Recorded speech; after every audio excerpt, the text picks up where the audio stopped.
I'm not going to say much except that Mani is going to talk about leadership and the potential link to how the brain functions in layman's terms.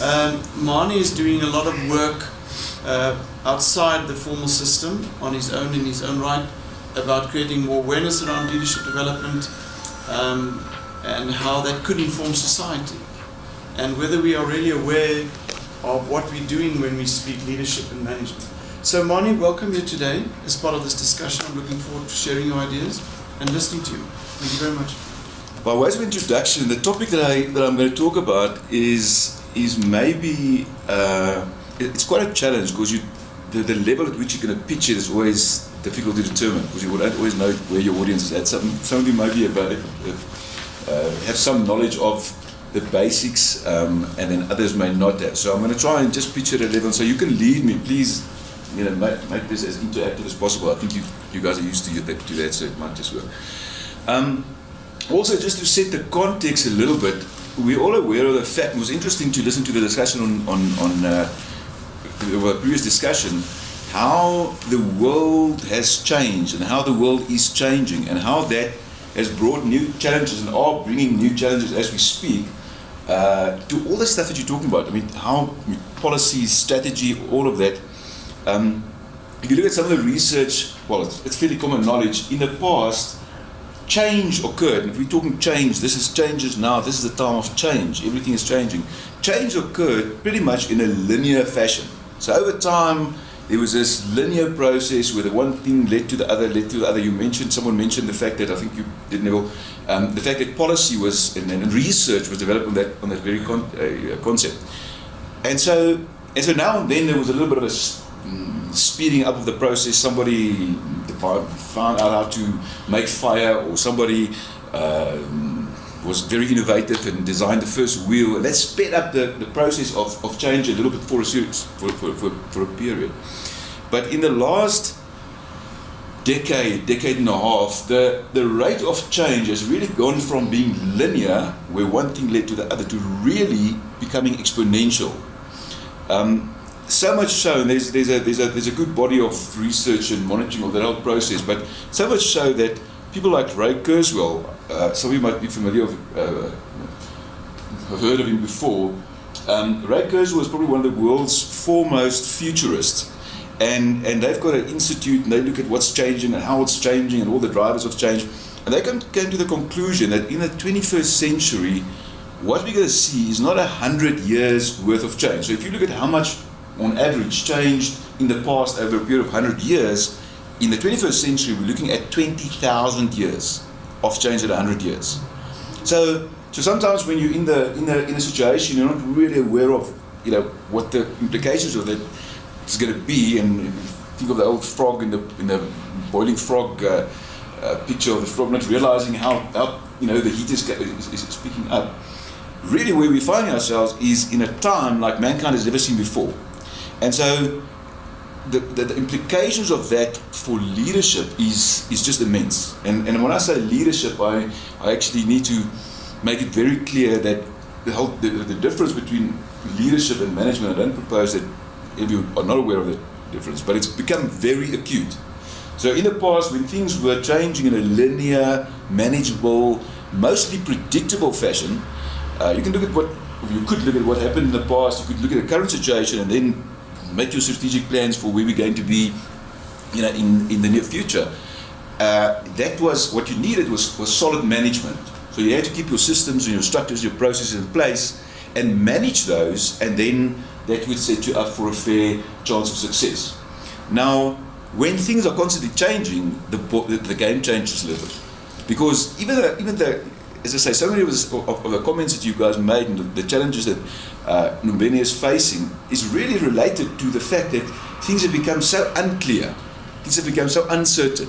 The American government or the military actually came up with that VUCA concept where they're saying, they look at the whole way that war has changed from the general sits on top and there's conventional war with conventional principles, to adapting to say it's volatile, it's uncertain, it's complex, and it's very ambiguous. So training their leaders to be able to deal with it.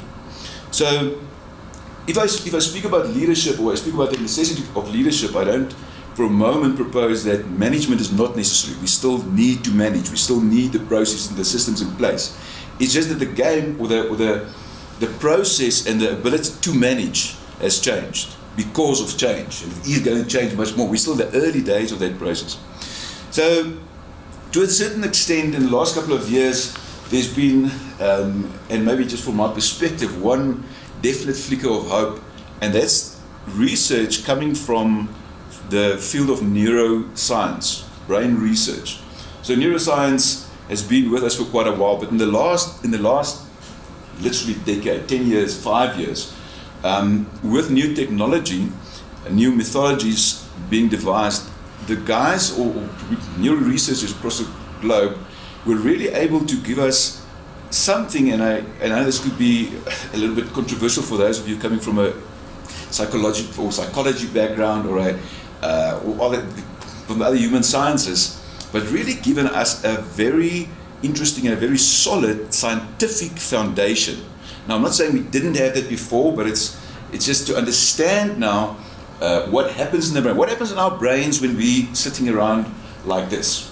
In the past, neuroscience research, in the early days, for a long time, neuroscience research was focusing on the healthy brain. I mean, on the diseased brain, on the injured brain. So look at what's wrong with people whose brains have some malfunction or some injury. But in the last couple of years, the focus has really changed or shifted to the healthy brain.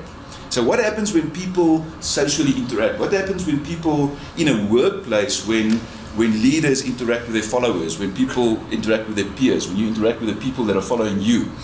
And a lot of the really significant stuff or research in the last couple of years has focused on those areas. And the application for leadership in this VUCA, in this very unstable, new environment, ever-changing environment, is quite significant. And so there are basically three key findings, if you look at it from a leadership perspective.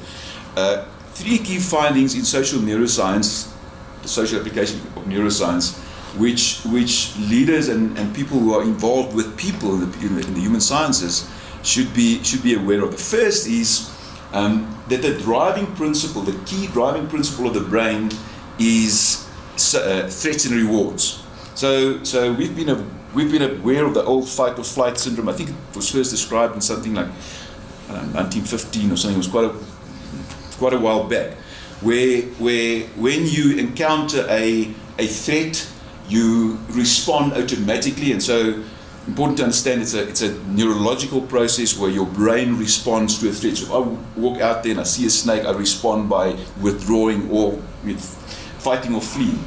On the other hand, when I encounter a reward, since the first time I saw a little ice cream, was given an ice cream, I tasted it, I liked it, my brain labeled it. There's a labeling process, and I'm just cutting it's making very short here. The whole neurological labeling process, where my brain labeled that ice cream as a reward, and from that day, every time I saw ice cream, I wanted to engage with that ice cream. So everything we encounter, everything our brain wants to do, well, the basic reason why we have a brain is to survive.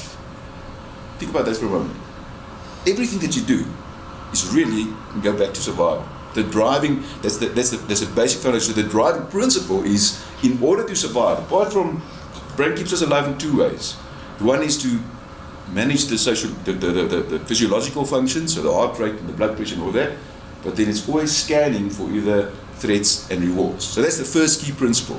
The second key principle is that the brain, and this might sound strange to some of us, but that the brain is primarily a social organ.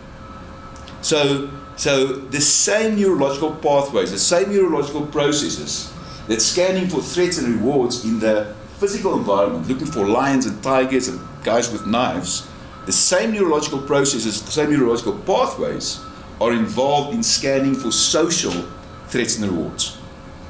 And that is quite significant for a number of reasons. And just to briefly explain the process when we engage either a threat or reward. When we engage a threat, when your brain sees this lion, it triggers the parasympathetic sympathetic nervous system, which basically enables us to withdraw. So it it withdraws energy, resources rather, from the parts of our brain that deals with cognitive thinking, which is I'm sorry if I'm getting a little bit technical here, I don't want to really do that, but the prefrontal cortex, you might have heard of the prefrontal cortex, where most of our conscious thought takes place. So thinking things like planning and discerning between right and wrong, memorizing, communicating, recalling memory, all of that happens in the prefrontal cortex, which is really what makes us different from animals, from other mammals specifically. So when I encounter a danger, when I encounter a possible threat, my brain withdraws energy from there and applies it elsewhere so that I can run away from this enemy, or kill it, or attack it, or fight, or whatever I need to do. Okay, so here's a summary of this. So if I encounter a threat, my brain withdraws energy from the prefrontal, which enables me to do the higher thinking, the conscious thought part, and enables me to fight. So now, I said that the brain is primarily a social organ. So the same process happens in the social environment. So in the social environment, if I encounter a social threat, the same process happens, a similar process happens than when I encounter a physical threat. So my brain withdraws resources from the prefrontal cortex and applies it elsewhere so that I can get out of this thing alive.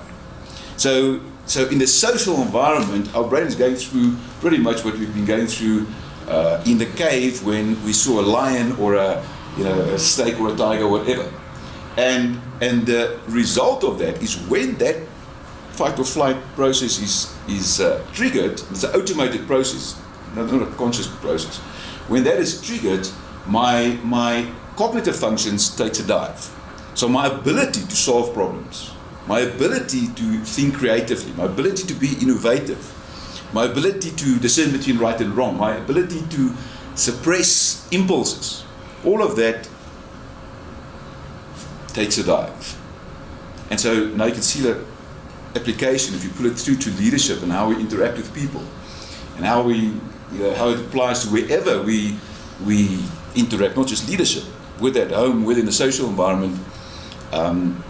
The way that we interact with people has a direct impact on their level of functioning, where they can function at that particular time. So that's a very brief description of that second key principle. The fact first being that our brain is there for survival, so threats and rewards, driving principle, and then secondly that it's primarily a social organ. And the third key finding from this research is that our brains are rewirable, or the whole concept of neuroplasticity.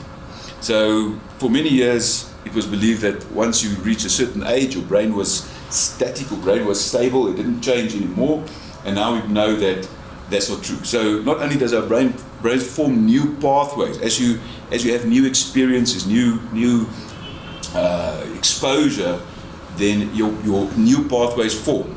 And not only does new pathways form, but we actually do, in certain areas of the brain, we know for sure now, we do grow brain cells also in certain areas. There was an interesting study where, for instance, they looked at taxi drivers in London, and they measured the parts of the brain that has to do with spatial orientation with brain scans. And then 6 months later, they looked at them again, and that part had increased quite significantly. So just the exercise, always focusing on navigating and on understanding where they are and where they need to get, stimulated that part of the brain and resulted in growth in that part. So I don't know if I should stop there for a moment. Well, let's ask a few questions. If you listen to the public protector in South Africa, in terms of the public appearance, I almost get a sense that her brain seemed not to almost take pressure, or she takes pressure very well, because her cognitive function, her prefrontal cortex, she can almost, it seems to me, she can take any challenge. Yeah. What's your view? Yeah. I was impressed when I watched her read that report of hers. I was really impressed with exactly thinking about the same thing. So there are two basic applications. Obviously, the applications of what I've been talking about when we look at negotiations, when you look at how to motivate people, when you look at conflict management, there's a huge application in diversity management. So there's a lot of different practical applications for this. But the applications are basically two sides of the same coin. One is for others. So how do I respond to others? How do I behave when I interact with others? So what do I do in your brain? What happens in your brain when I respond a certain way? And then the application, and this is answering your question, the personal, the self-management. So what do I do to manage my brain? And there are certain, just to draw the context a little bit wider, it's not just about how people respond to me, but the pressure that we're living under.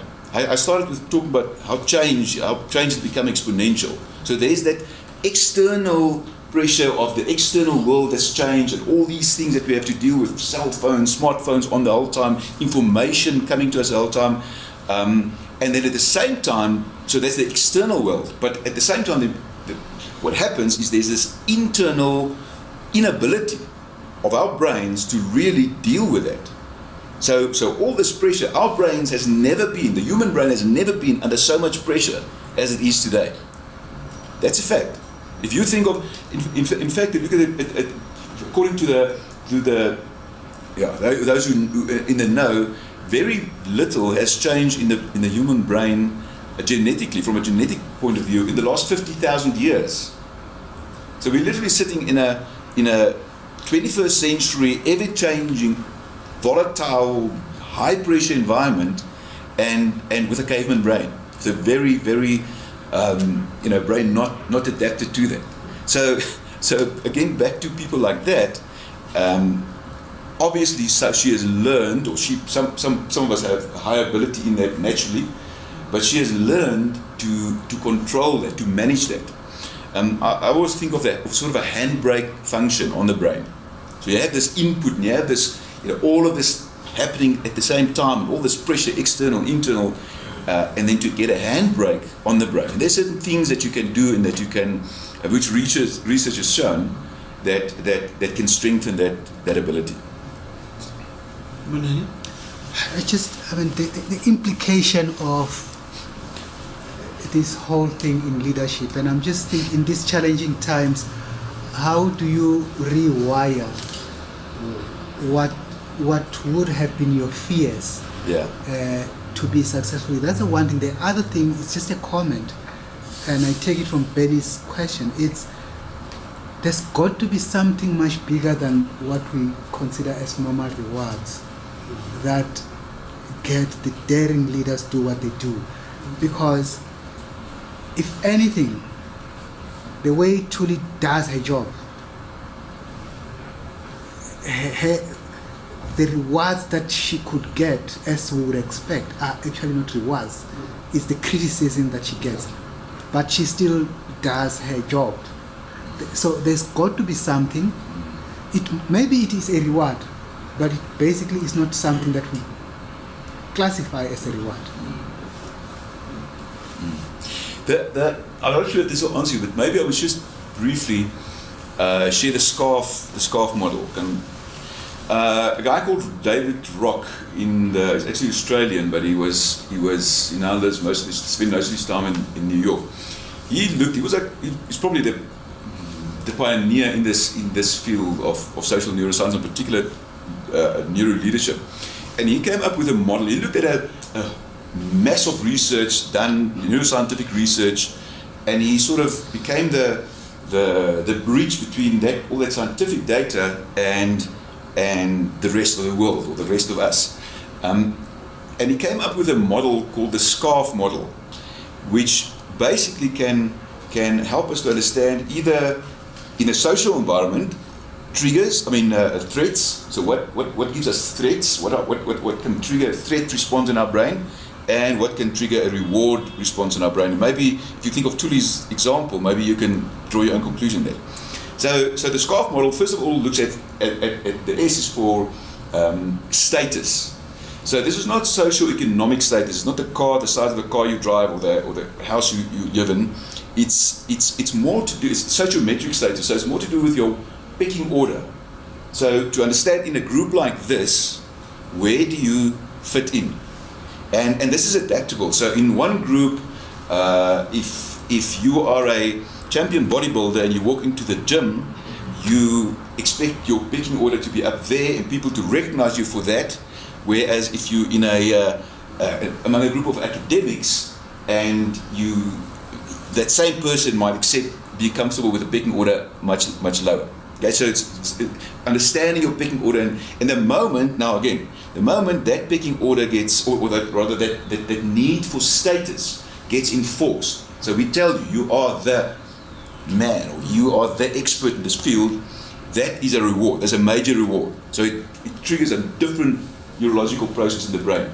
Whereas if we tell you, you know nothing, and our brains are very, very sensitive to this, so you don't have to go as far as to tell somebody they know nothing, just to imply, your lowering of where you view yourself, then that can trigger that threat response. The next one is, certainty, our need for certainty. And that's a difficult one, because certainty is about, especially in a world that's ever changing, certainty is that need of our brains to know what to expect next. So your brain is constantly scanning the environment for threats and rewards, whether physical or whether social. And when the patterns it sees are understandable and predictable, and it more or less know where things are going, then it's at ease. But the moment that pattern is changed, so the moment uncertainty comes in, your brain it triggers the alert. So which is one of the reasons why people find it so difficult to go through organizational change, for instance, because our brains just feel this fear of what am I going to lose? It's always about what am I going to lose, and our brain's fear of losing is much stronger than its expectation of winning. So it's always interpreting the negative much more intense than it's interpreting the positive. Certainty. Then autonomy, another quite important one. So autonomy is about our brain's need to feel that it's got some level of control. That it's not just being told what to do. It's not just being torn along in the stream. That it can make some of its own decisions.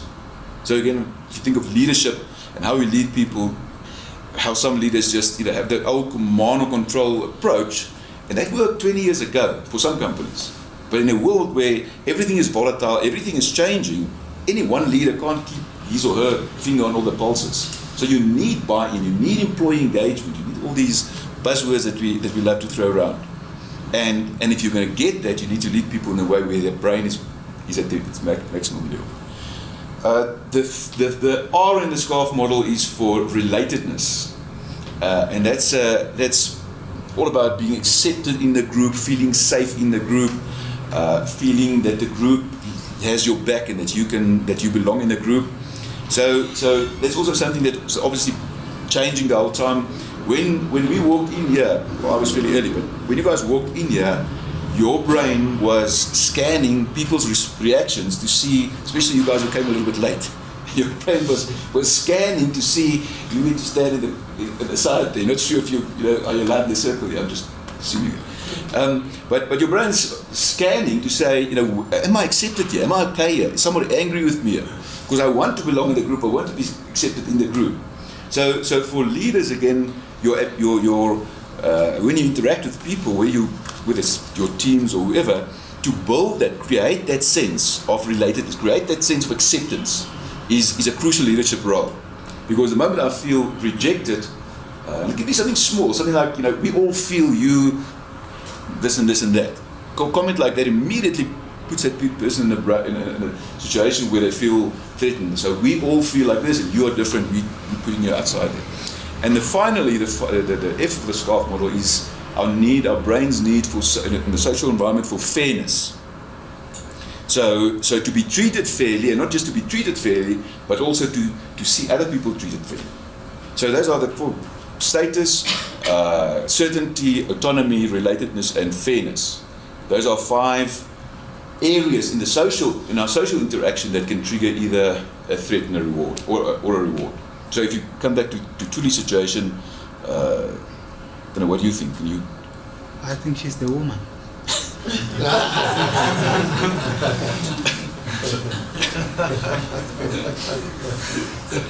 I think, I think she's, my view is, her view of rewards are not a simplistic, I gain materially, but status-wise, in my view, is that's what she aims to achieve. Yeah. Yeah. So status in the if you think of the SCARF model, status would certainly be even fairness. Another view, she's got a strong sense for fairness. That could be certainly be one of the key drivers where she derives a reward from, as opposed to just monetary reward. Our brains, and guys, I'm trying to sort of just touch on some important with it. Our brains work so much different than we think. For instance, a social reward, being recognized as the expert, is activates the same neural parts of our brain that's activated when we receive a monetary reward. So receiving a social reward is a really pleasant experience for our brains.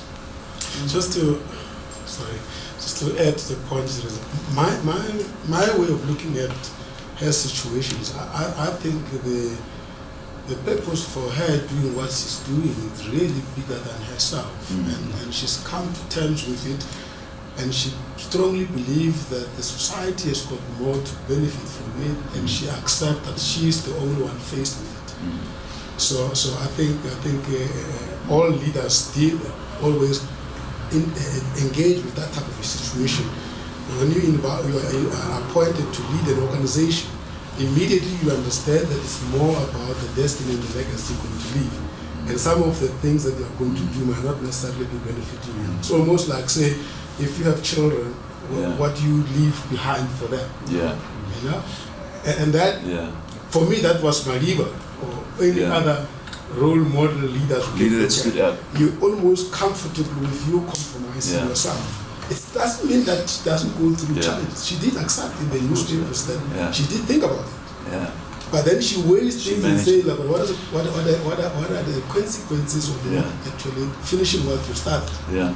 Sam, I think in that context, what Benny's asked in the beginning is important. So a lot of us have that ideal, would have that ideal to be a good leader, to be an example, to do the right thing. But not many of us have the ability to manage this activation of this fear and this I mean, it's all really fear-driven.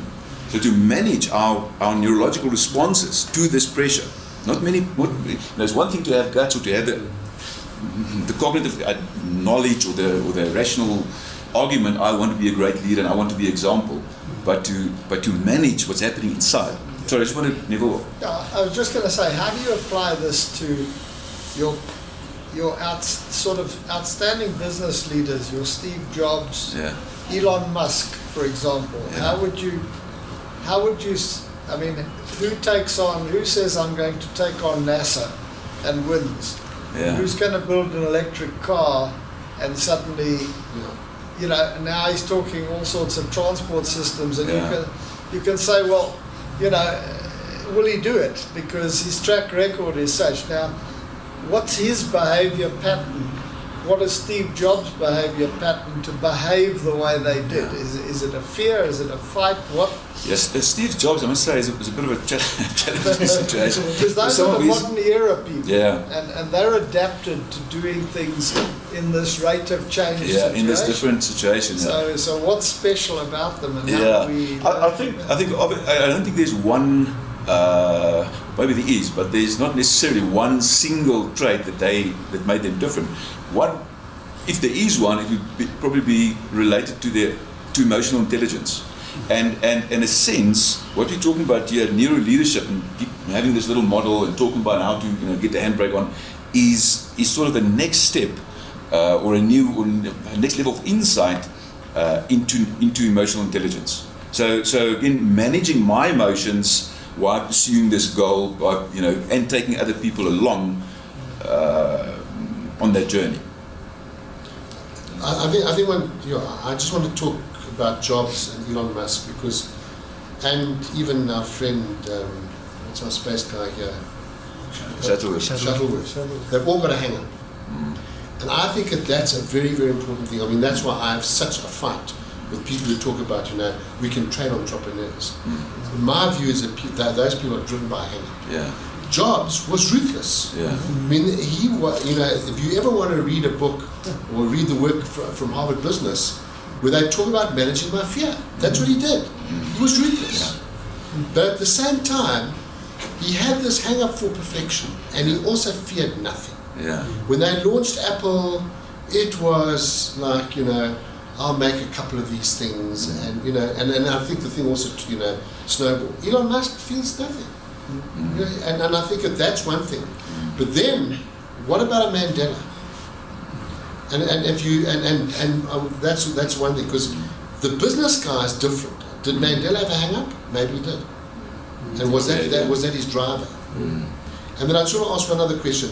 In the SCARF model, do they then say a true leader has all four of those things in balance? No, is able to manage all four of these? No, not necessarily. If you look at individual SCARF profiles, and that becomes close to where you say, these guys had these hang-ups.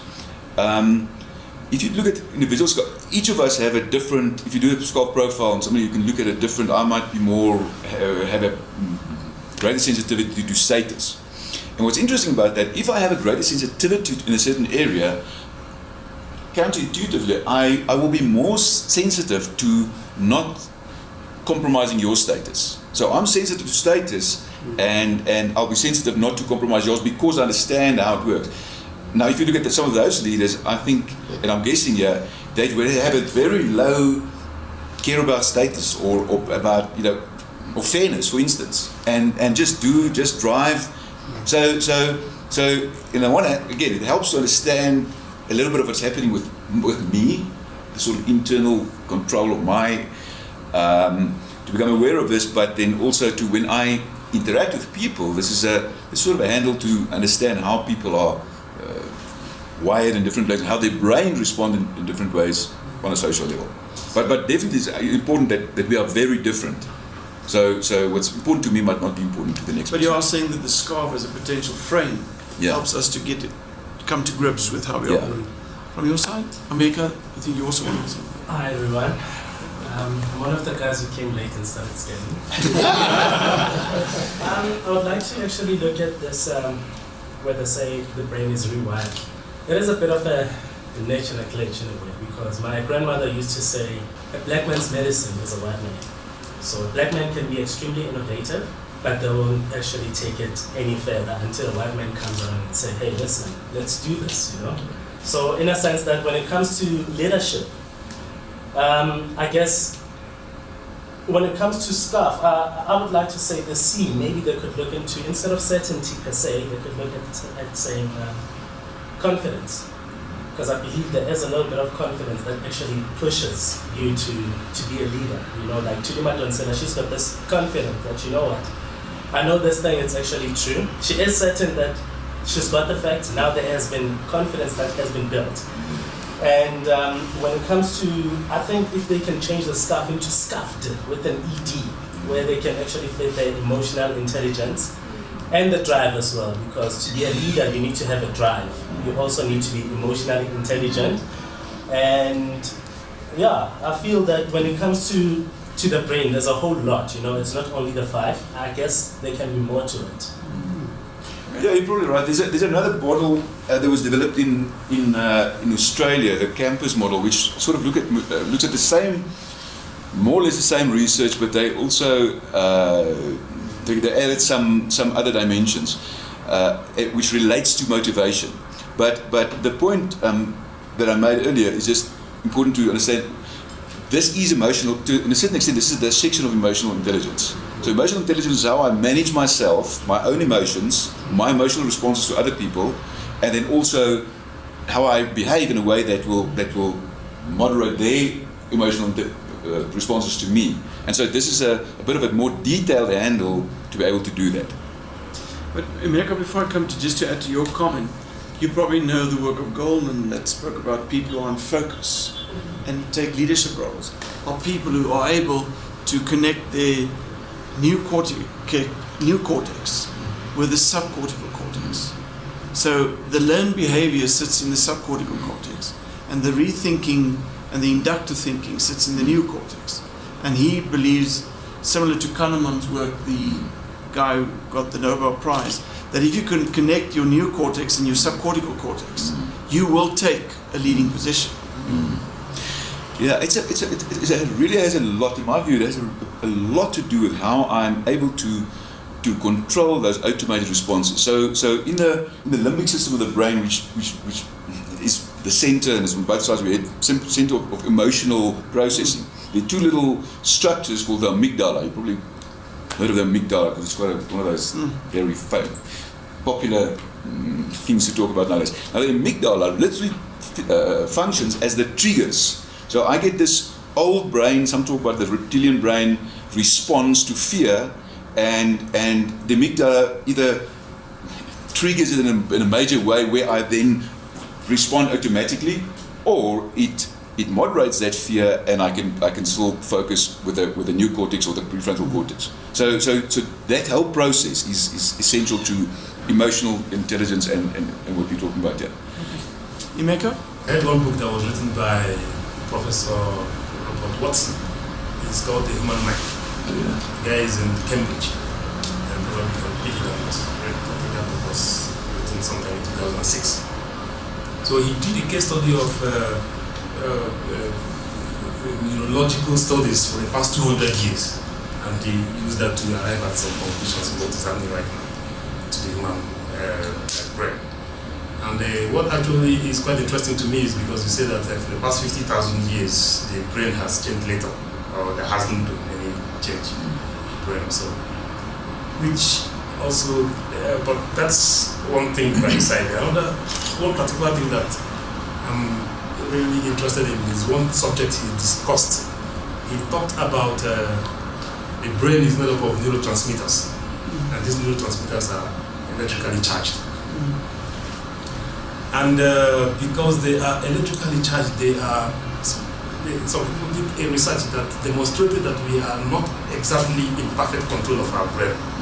That some of these neurotransmitters, or the subatomic, whatever thing it is made of, they are autoactive.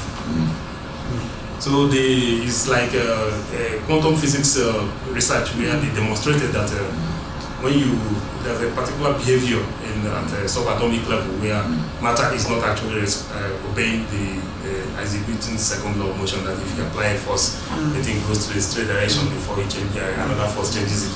That doesn't really happen at that. I think it is quantum physics or somewhere. I think probably have come across that. Yeah. So that actually happens to the brain at the same time.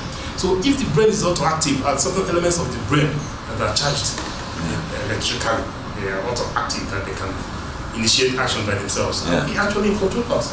That's a major question. You touched on a very important point. Okay? Yeah, that's number one. Okay, well, let me respond to that one first. Okay, I have just to get the control back. Okay, go ahead. It's a really major question in neuroscientific research, and there's been a lot of debate about that. Does free will exist?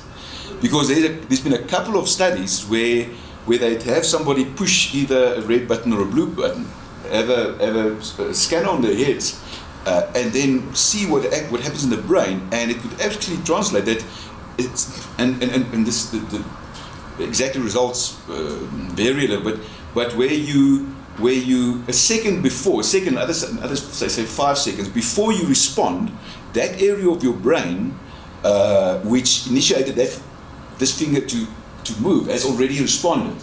Okay, so there's an automated response happening, or impulse. This is actually the important point. An impulse for an automated response happening the whole time.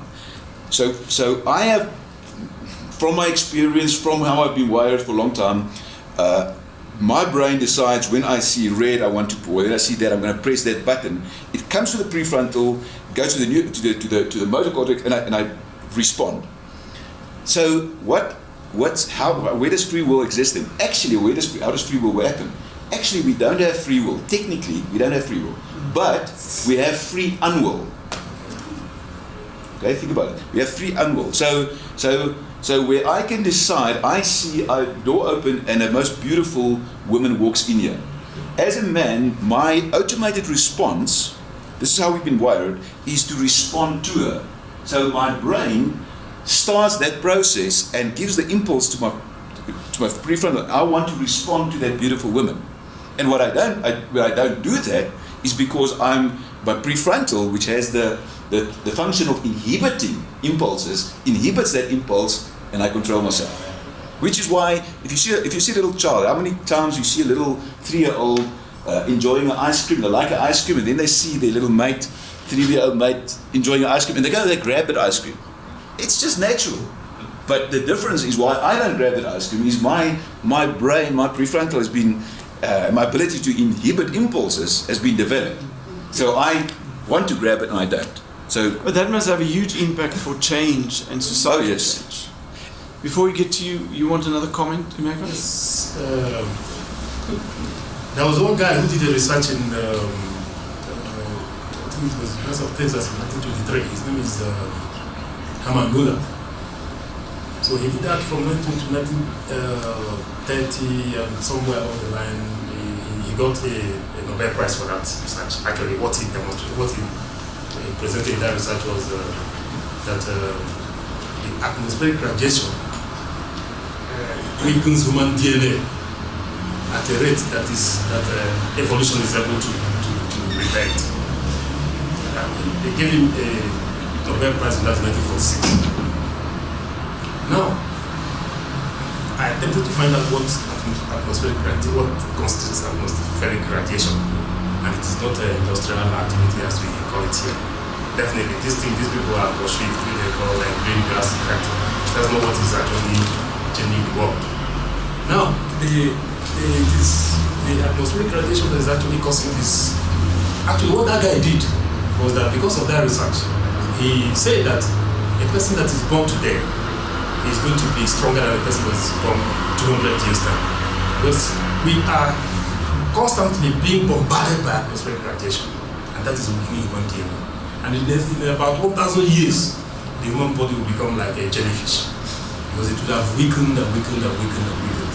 That's the reason why what they did was that they created a system where they are able to store the sperm of a man, so that maybe in 200 years, we can use a sperm of a man that is 200 years behind to fertilize the so that we can have strong human beings. Okay, that is actually if you read the Genius Factory, it's one book written by one guy called something Plus. I forgot his first name. It's actually documented some super racists actually tried to use that to create a superhuman beings in America sometime in the 80s. They were looking for Nobel Prize winners, and they were using it to fertilize other women so that we can create superhuman beings, because they believe that the problem of the world is going to be saved by, the world is going to be saved by super intelligent people. So the point I'm actually trying to make is this: if from your studies you assume that for the past 50,000 years there has been little or no change in the brain, is it contrary to what this man actually took a Nobel Prize for? No, I'm not aware of that, so I can't really. Remember, I'm not a scientist. Check the guy's name. His name is Hermann Müller. And check, you find it out. He's a German immigrant from. I think the change that I'm talking about here is all about, or the change that hasn't occurred is about the human gene. So genetically, the gene has changed. It has changed, but very, very little. It's a factor. I'm not a mathematician, but it's a very small factor that it takes I think 21 generations to change with one measurable factor. So it's a very long, very slow process. So I can't really give you an intelligent response to that. Okay. Comment there, last comment? Okay, last comment from me is, I don't think you guys understood me on the black man's medicine as well. I was referring based on the fact that we actually grew up like that.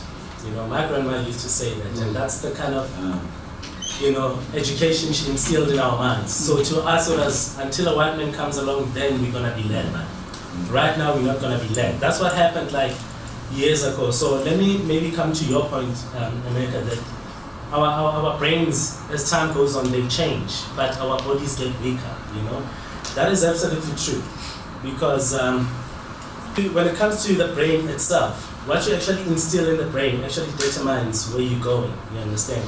As an elder, as an adult, as a parent, what you instill in your child's brain is actually going to take them a step further. They can actually be leaders, you know. But when it comes to the body itself, I don't think it's more reliant on the brain. It's actually more reliant on the kind of food that we eat nowadays. So it doesn't have any connection to do with the brain. It's actually about the food that we eat today. It's true that the guys 200 years from now on, they're going to be very weakened. That is absolutely true, because the food that is here, it's actually over-processed. Even now, whatever it is that we eat is over-processed, but the brain actually remains, I would say it remains, it's prone to growth. So what we instill in our brain is what's actually going to... Okay. Yeah. Mani, any other comments you want to make? No, just maybe in response to that, there's 5 things, and this is so shallow, and I'm hesitant to even share it with you guys, because it's stuff we've all heard, and Jason, your comment made me think about this. The 5 things which are very solidly research based, and even though they sound very superficial, that we can do to get a better handbrake on our brains. Now this is looking at me wanting to deal with this overload that I'm dealing with here. The one is what you mentioned, what you eat. So there's a massive research, massive results available on what are actually, what is healthy for our brain. So the impact of sugar, for instance, is just crazy how, what it does to your brain. Remember your brain Can I just interrupt? So must we just change the black man's diet?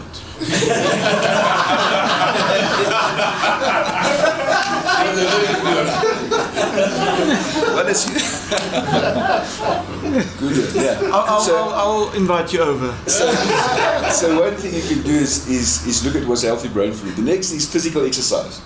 They always said, or my mother always said, a healthy body, a healthy mind. But she didn't realize how true it is, because physical exercise not only has a carrying a healthy body around, but physical exercise has a very direct impact on your brain. You can think about it. The motor parts of the parts of your body of your brain that controls movement. Just a simple example. It's part of your brain. So as that gets stimulated, if you're running, if you're lifting weights, if you want to, it stimulates that. It's been proven to be the only one. Physical exercise, the only method that actually does work against the aging process. So as you age, our brains shrink a little, and physical exercise prevents that process. Okay, so physical exercise. The next is, funny enough, getting sunlight. So sitting in an office where you especially guys in Europe and these countries, far north countries, struggle with that. You go to work early in the morning, when it's dark, come back to darkness, never see sunlight. So sunlight, Ben, you probably know more about that, has a lot to do with what happens with vitamin D in our brains, which has to do with moods and mood stabilizing, etc. The other is to unplug, and that's controversial, because I don't know if I should ask the question. I sometimes, but how many switch off your cell phone or your smartphone at night when you go to sleep? That process of constantly being switched on, constantly being plugged in, is not okay. Because your brain needs that defragmentation. Someone has proposed that sleep is similar to a defragmentation process in a computer. So to sleep and to rest, and your brain never goes to sleep. But for your brain to do that, now with that smartphone next to your bed, part of your brain is still monitoring that. So it's still on that level. And then the third is probably for some strange and a bit of a woolly or new agey idea, but the idea that intense focus, and especially some of the studies that have been made, focus as seen in meditation, and specifically mindfulness meditation, which is not a religious form of meditation. It's a form of meditation. It's more of a brain exercise, where that has of everything I mentioned, probably the strongest positive impact on your brain to control that emotional, that fast running and fast processing of emotion and response to negative inputs, and get a handbrake on and being able to control it. So those are 5 in a nutshell, 5 things you can consider. As I said, it sounds very superficial, very shallow, but all very strongly research based. I think that's very valuable. I want to say, Mani, thank you very much for making us aware.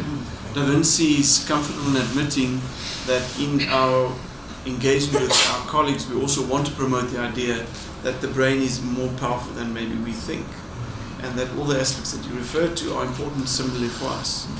But it is the center where our decisions are made, and I think it's the anchor where we solve our problems. And hence, whether we talk about how we do our research or how we engage with day-to-day challenges, it all resides here. And I think we underplay the importance thereof. The notion of the norm, of the rule, and of our people who've done things in the past, that guides us unnecessarily strong, to my view. So thank you very much for everybody being here. See you next month again, and let's enjoy some time together.